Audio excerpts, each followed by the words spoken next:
Hello student, my name is Akash and welcome to my channel. So आज हम लोग हिंदी का जो है भाई बहन एक चैप्टर है जिसे मैं लड्डू चैप्टर बोलता हूँ और मोस्ट इम्पोर्टेंट है आपके एचएस में जो है इस बार इससे लॉन्ग क्वेश्चन आने के आशंकाएं हैं। तो आज मैं इस चैप्टर के एक लॉन्ग क्वेश्चन का इतना बेस्ट आंसर देने वाला हूँ कि आप आंख बंद कर कर मेरा आंसर को रट लें और याद कर लें और एग्ज़ाम में आराम से जाकर उसे लिख दें। आपको 5 या 10 मार्क्स भी मिल सकते हैं। तो चलिए, इसमें आपके 4 तरह के क्वेश्चन पूछे जाते हैं, बट चारों का आपको एक ही आंसर लिखना है। चारों को आपका एक ही आंसर लिखना है। तो क्वेश्चन ये रहेगा आपका इस चैप्टर का क्वेश्चन, लॉन्ग क्वेश्चन के लिए, कि भाई बहन कहानी के माध्यम से लेखिका के विचारों को अपने शब्दों में लिखे। भाई बहन कहानी की लेखिका कौन है? तो आप कमेंट सेक्शन में इसका आंसर जरूर बताएं। या आपका एक क्वेश्चन आ सकता है कि निहित संदेश मीन्स भाई बहन कहानी के माध्यम से लेखिका के निहित संदेशों के बारे में लिखें। या इस कहानी का उद्देश्य लिखना होता है कि भाई बहन कहानी का उद्देश्य अपने शब्दों में लिखें। या एक अजीब तरह का ये आता नहीं है बट सैम्पल पेपर में, इसलिए ये क्वेश्चन का भी आंसर मैंने इस तरह से एडजस्ट किया है कि ये चारों का आंसर हो जाए। प्रेमचंद पूर्व कहानियों की प्रवृत्ति के आधार पर भाई बहन कहानी की समीक्षा कीजिए। और ये मैं बताना चाह रहा हूँ कि इसमें से ये जो 4 क्वेश्चन मैंने बताए हैं, विचारों और संदेश, उद्देश्य और ये प्रेमचंद पूर्व कहानियाँ, इन चारों के अलावा इस चैप्टर से कोई भी लॉन्ग क्वेश्चन नहीं बनता है। हाँ, एक और क्वेश्चंस बनते हैं, जैसे दोनों जो कैरेक्टर्स हैं उनके ऊपर बोलेंगे कि इसका चरित्र वर्णन कीजिए, तो वो एक क्वेश्चन है, उसका भी मैं करा दूंगा। बट लॉन्ग क्वेश्चन इस चारों के अलावा और कोई भी क्वेश्चन नहीं बनता है। तो चलिए, इसका सबसे अच्छा और सबसे सुंदर आंसर हम लोग शुरू करते हैं। तब तक मेरे चैनल को आप पहली बार आए हैं तो सब्सक्राइब कर दें, इस वीडियो को लाइक ज़रूर करें और शेयर करें सभी के साथ, और वीडियो को पूरा देखें ताकि आपको समझ में आ जाए। वीडियो देखने का सही तरीका है कि आप सबसे पहले शांत मन से बैठकर इस सिर्फ मोबाइल से या ईयरफोन यूज करके आप मेरे इस वीडियो को आराम से शांति से देखें। मैं जो बोल रहा हूँ उसको समझने की कोशिश करें एंड देन उसके बाद वीडियो को दोबारा शुरू करें और देखने के साथ समझने के साथ साथ लिखते जाएं, जिससे मैं गारंटी के साथ दे सकता हूँ कि आपका साथ में ही 50% 60% आप कंप्लीट कर लेंगे, आपको याद हो जाएगा। और उसके बाद जो बचा हुआ होगा आप पर डे कुछ न कुछ याद करते रहें, इससे आपका पूरा याद हो जाएगा। तो चलिए हम लोग आंसर इसका शुरू करते हैं। तो हम लोग आंसर स्टार्ट करते हैं। आंसर में आप लिखना इस तरह से करेंगे, इस भाई बहन का जो आंसर है, भाई बहन कहानी की रचयिता बंग महिला, कोष्ठ में उसका नाम जो है राजेंद्र बाला घोष जी हैं। इसमें मैं ज़्यादा समझाऊंगा नहीं क्योंकि शुद्ध हिंदी और सिंपल हिंदी लिखा हुआ है, समझाने की कोई बात ही नहीं है। जहाँ पर समझाने की बात होगी मैं वहाँ पर आपको समझाऊंगा। इस कहानी की रचना सन 1908 ईस्वी में हुई थी। प्रस्तुत कहानी 1908 में बाल प्रभाकर के खंड 3 के अंक 1 में प्रकाशित हुई थी। ये आपके MCQ में आता है। और जब हमारा देश परतंत्रता की बेड़ियों में जकड़ा हुआ था, अंग्रेज हर प्रकार से भारत तथा भारतवासियों का शोषण कर रहे थे।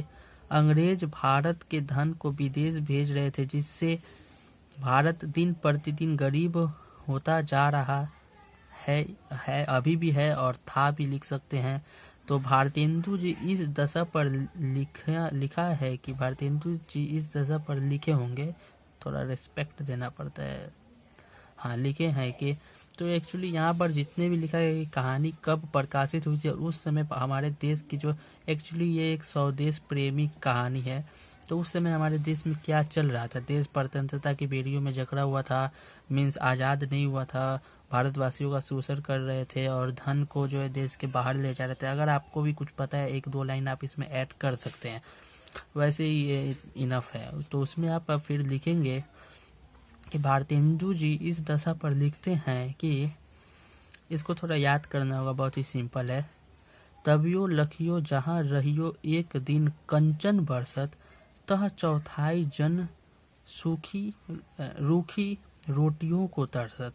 इस लाइन का मतलब ये होता है कि तबियो लखियो जहाँ रहियो मीन्स एक दिन ऐसा था कि जिस देश में कंचन बरसता था, जिसे सोने की चिड़िया कहा जाता था, यहाँ पर धन और अनाज की भरमार लगी होती थी, तहाँ चौथाई जन वहीं के जो उसी देश की, मीन्स हमारे इंडिया की बात चल रही है, भारत के, वहीं के लोग जो है रूखी रोटी, जो सूखी रूखी रोटी होती है, उसके लिए भी जो है आज वो लोग तरस रहे हैं। तो आप समझ सकते हैं कि यहाँ पे देश के जो है बुरे हालों का वर्णन किया गया। तो इतना एक पैराग्राफ हो गया। उसके इस पैराग्राफ के सपोर्ट में ये लाइन बहुत ही सूटेबल है, वो लाइन लिखा गया है। और इसके बाद आप लोग जो है सेकंड पैराग्राफ स्टार्ट करेंगे, फिर उसमें भी सपोर्टिंग लाइन लिखेंगे। ऐसे करके मैं 4-5 पैराग्राफ अभी लिखवाने वाला हूँ। तो ये पहला रहा और दूसरा हम लोग स्टार्ट करते हैं। तो दूसरा पैराग्राफ यहाँ से आप लिखेंगे, हम अपने, यहाँ पे कोई शीर्षक का नाम नहीं लिखा गया क्योंकि कहानी में एक्चुअली शीर्षक का नाम लिखना थोड़ा मुश्किल होता है, क्योंकि शीर्षक कविता में ज़्यादा मन में आ जाता है बट कहानी में नहीं होता है। तो यहाँ पे पैराग्राफ लिखना पड़ता है। तो पैराग्राफ यहाँ लिखेंगे, हम अपने देश को उत्कर्ष तथा अपकर्ष पर हम ही खड़ा कर सकते हैं, ये सही बात है, और उसकी समृद्धि तथा सफलता हमारे हाथों में ही है। ठीक है। उसके बाद लिखेंगे ये सुंदर और साहेब जो कैरेक्टर्स हैं हमारे इस भाई बहन कहानी के। तो लिखेंगे सुंदर और साहेब 2 सगे भाई बहन हैं एवं दोनों की अपनी अपनी इच्छाएं हैं। दोनों की अपनी अपनी इच्छाएं हैं। साहेब को विदेशी वस्तुएं तथा सुंदर को स्वदेशी वस्तुएं पसंद है। और हाँ, ये कहानी आप पढ़ेंगे तो आपको ये आराम से समझ में आ जाएगी। बहुत ही सिंपल, इसीलिए मैंने इस चैप्टर को लड्डू चैप्टर का है। और इसके क्वेश्चन जो है वो तो और मतलब इजी होते हैं। साहेब के पास अधिक पैसे हैं जबकि सुंदर के पास कम पैसे हैं, पर सुंदरी के अंदर संतोष है। वाक्य है। हाँ, और यहाँ पे जो लाइन लिखा हुआ है उसके सपोर्ट में कहानी से ही मैंने एक लाइन को चुना है और उसे ही ब्लैक पेन से लिखा है, इन्वर्टेड कॉमा के अंदर लिखा है। तो आप प्लीज़ लिख सकते हैं। और हो सकता है कि ये लाइन जो है शॉर्ट क्वेश्चन में आपका व्याख्या करने के लिए आ जाए, तो आप ये सब लाइन को कर आप व्याख्या कर सकते हैं। तो यहाँ पे 360 डिग्री जो कहा जाता है ना, कि हर तरफ से आपको तैयार करने की हो रही है। अगर लॉन्ग क्वेश्चन आए तो लॉन्ग क्वेश्चन लिख सकते हैं, और शॉर्ट क्वेश्चन आए तो इसी लॉन्ग क्वेश्चन से लाइनें उठा कर शॉर्ट क्वेश्चन को भी कंप्लीट कर सकते हैं।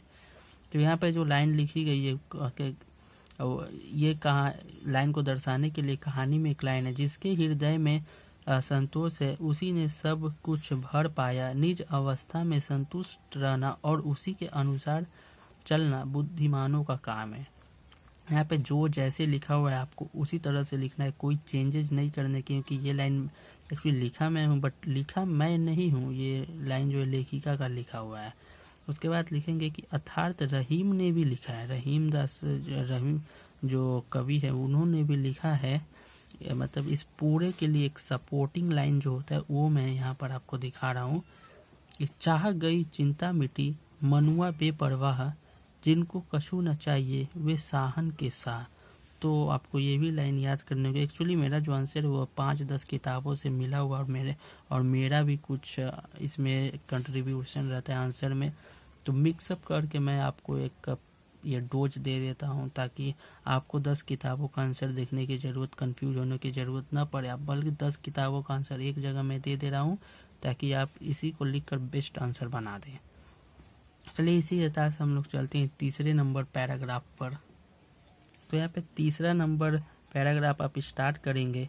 प्रस्तुत कहानी की प्रासंगिकता यहाँ पर आकर जुड़ जाती है कि जब इस कहानी का प्रकाशन 1908 ईस्वी को कोष्ट में लिख रहे हैं हुआ था, तब तत्कालीन समय को राजनैतिक दृष्टि से देखा जाए तो गांधीवाद का प्रभाव भी साफ झलकती है।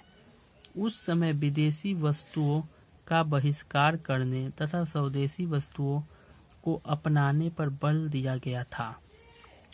तो हाँ, ये जब कहानी हुई थी तो यह प्रासंगिकता यहाँ आकर जुड़ जाती है। जब कहानी हुई थी तो उस समय गांधीवाद का प्रभाव था। उस समय स्वदेशी वस्तुओं को अपनाने की बातें चल रही थी, विदेशी वस्तुओं का बहिष्कार करने की बातें चल रही थी, स्वदेश के प्रति प्रेम जगाने की बात चल रही थी, और देश को आज़ाद कराने के लिए भी गांधी जी और भी सारे नेता जो है बहुत कोशिश कर रहे थे। तो उस सब केसों में देश को सपोर्ट करने के लिए जो है विदेशी वस्तुओं का बहिष्कार करना जरूरी था।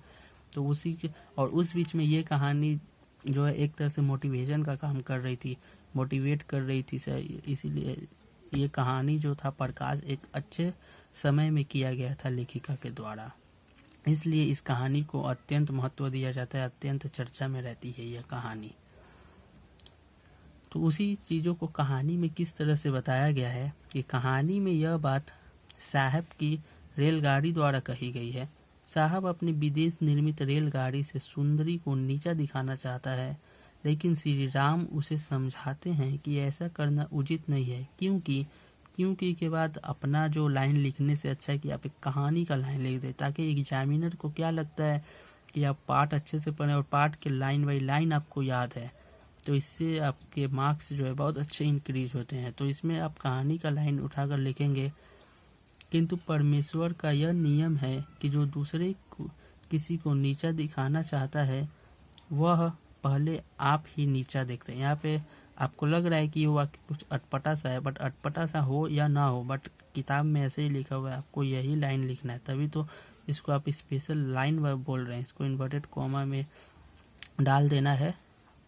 और इन्हीं बातों को ध्यान में रखकर कबीर दास जी ने कहा है, और ये पूरा पैराग्राफ का जो लाइन है उसको सपोर्ट करने के लिए जो मेरा स्टाइल यही है कि आप 2-3 लाइनें सपोर्टिंग लाइन लिखे, ताकि लगे कि आप हिंदी के जो है नॉलेज पर्सन हैं।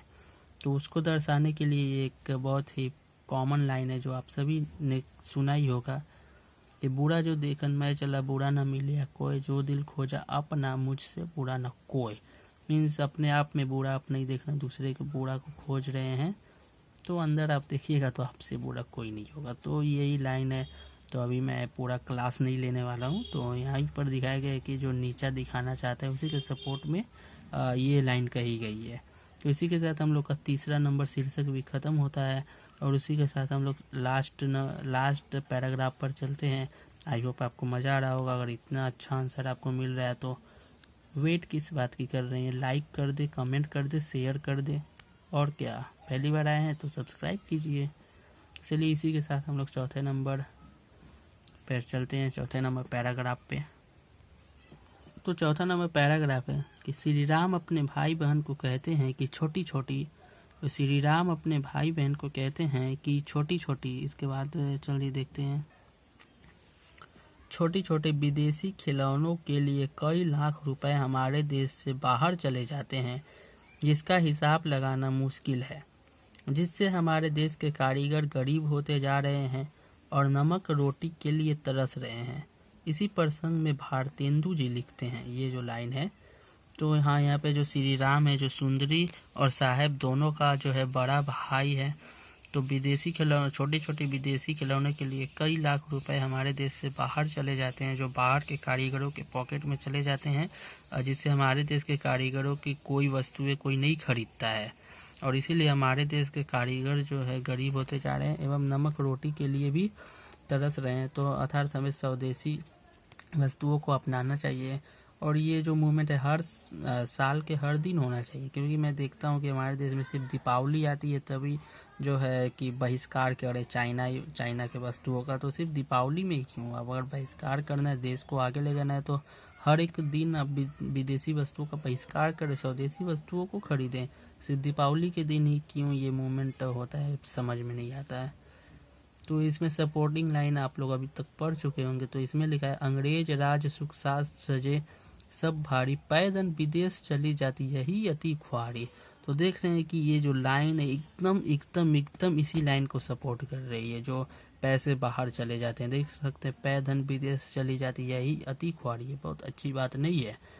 तो ये जो क्वेश्चन कंप्लीट होता है, आपको यहाँ पे जो है फुल मार्क्स आराम से मिल जाएगा। बेफिक्र होकर आप ये आंसर को लिख दे। बस लिखने का जो तरीका है वो मैं एग्ज़ाम से जस्ट पहले बहुत अच्छी तरीके से बताऊंगा आपको, हिंदी या इंग्लिश आपको लिखना किस तरह से है। तो इंग्लिश और हिंदी बीताकाश यही चैनल है, तो आप सब्सक्राइब करें, लाइक करें, शेयर करें विद फॉर स्टूडेंट। पूरा वीडियो अगर आप देखें तो आपने बहुत अच्छे काम किया है। पूरा वीडियो देखने के लिए धन्यवाद। और आप इस वीडियो को सभी के साथ शेयर कर दें। बस मेरा एक ही आपसे एक्सपेक्टेशन है कि आप वीडियो शेयर, क्योंकि मैं इस वीडियो के लिए आपसे 1 रुपया भी चार्ज नहीं कर रहा हूँ। आपको नहीं पता है कि ये 10-15 मिनट के वीडियो बनाने के लिए मेरा कितना समय जाता है। 10-15 मिनट वीडियो बनाने के लिए मेरा 6-7 घंटे का सिर्फ वीडियो में जाता है। लिखना का तो बात ही छोड़िए। 10 बुक से 5-6-10 बुक से जब आंसर उठाते हैं तो सोचना पड़ता है कि कौन सा आंसर उठाए, क्योंकि वर्ड लिमिट को भी ध्यान में रखना पड़ता है। फिर से ऐसा वर्ड नहीं डाल देना है किसी पेज भरने का काम करे।